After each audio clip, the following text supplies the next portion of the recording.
ठहरो, क्या आपने पहले हाथ धोए हैं? मैंने सुबह धोए हैं। दिखाओ।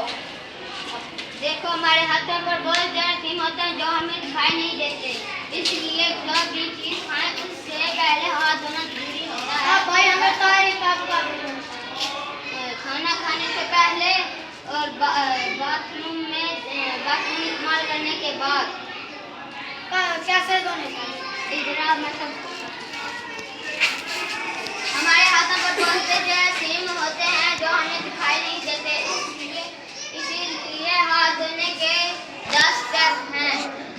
1 2 3 4 5 6 7 8 9 10। दोबारा करें।